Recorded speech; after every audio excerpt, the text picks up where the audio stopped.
Next one is from Jack Krishnan, IIT Bombay, Civil Engineering. How should one reduce overthinking about situations or about future? There is so much unnecessary anxiety in students. Jack Krishna work. To be anxious, you need to be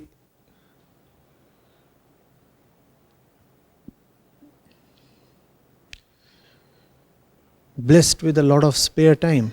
No? How do you manage the time to indulge in anxiety? I have chosen the word with care. It's an indulgence, no? To be anxious, to be worried. There is a subtle enjoyment in all this, right? I am worried. Something great is about to happen.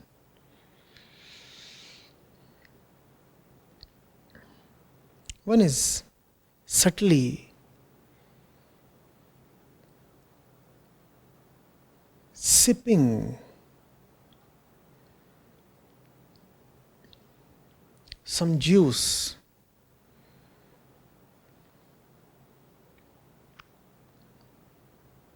It's a covert kind of fun.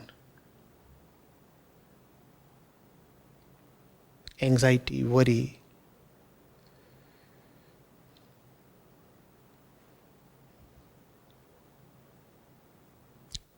May I say it's related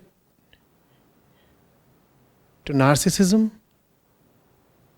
When you say something bad can happen to me, either right now or in the future, aren't you saying you are very important, at least to yourself?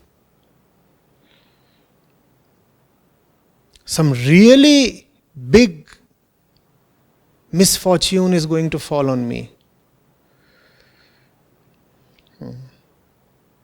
Indirectly, you are asserting that you are so big that you can attract a big misfortune. Are you that big? Has anything really big ever happened to you? Then how can even a big boulder fall on your head?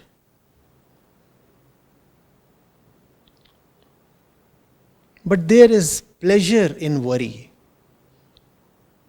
This will sound strange to many, but stay with it. There is a subtle pleasure in worrying.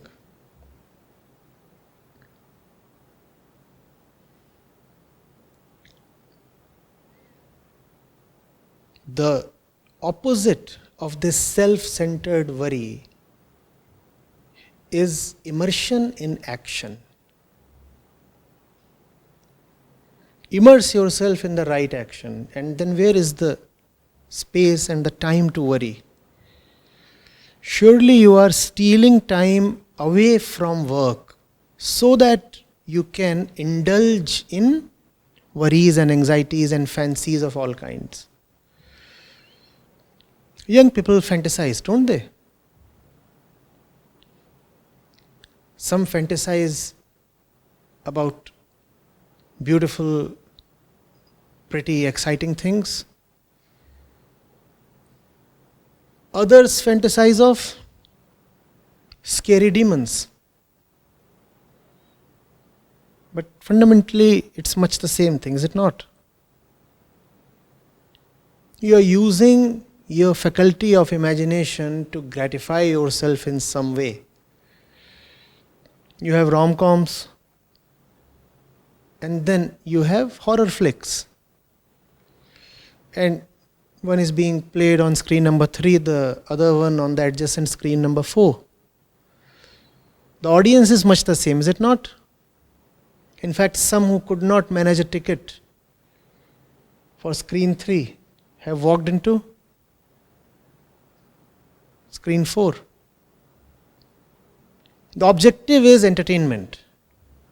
The objective is to move into a virtual, unreal world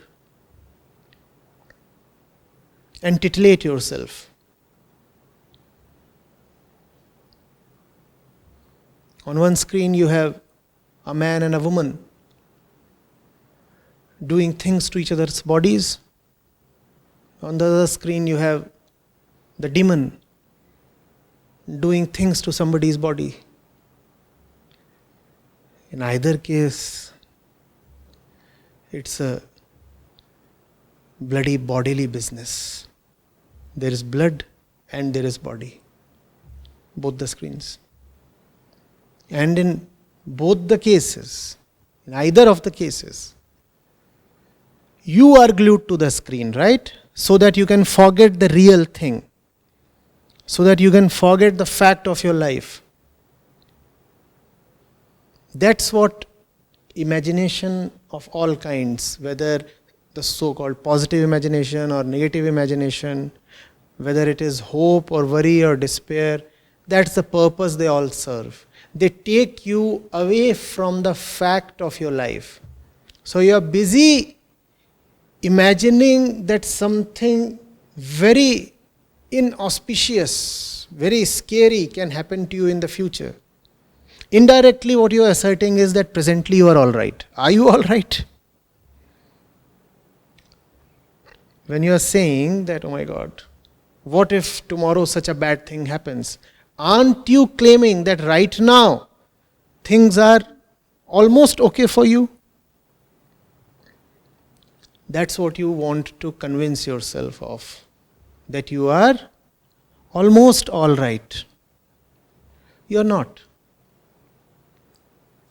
What demon can hold you by the neck in the future? The demon is already here right now, and he doesn't need to hold your neck. He is within you, and he has gripped your heart from within.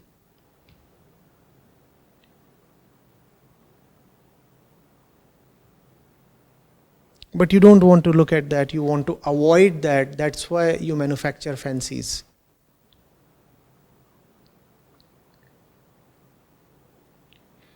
Action, work is what we need. Don't you know what you need to do right now? Let's assume for a while that your worries about the future are founded in facts. Let's say. Some grand evil army is invading your little fortress. Right? And you can see them all coming with your binoculars. And you are estimating that they will reach you in another 4 hours. Correct? Those wild hordes. And they are all bloodthirsty savages. They will ravage your fortress. They'll put everything to fire. They'll slaughter. They'll loot. And you're seeing that they are about to reach you in another 4 hours. Now what do? You work. You work. If the future, as per your imagination, is really threatening to be terrible, then that's all the more incentive for you to immerse yourself in the right action right now. Or would you squat and brood? 4 hours, they are coming. You know what they'll do? They'll rape, they'll plunder. They are coming. Is that what you'll do? Is that what you'll do? If the threat is indeed real, then work. And if the threat is not real, then slap yourself and find some work.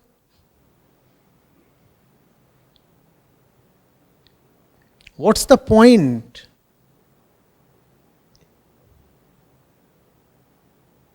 In getting trapped in circular thought.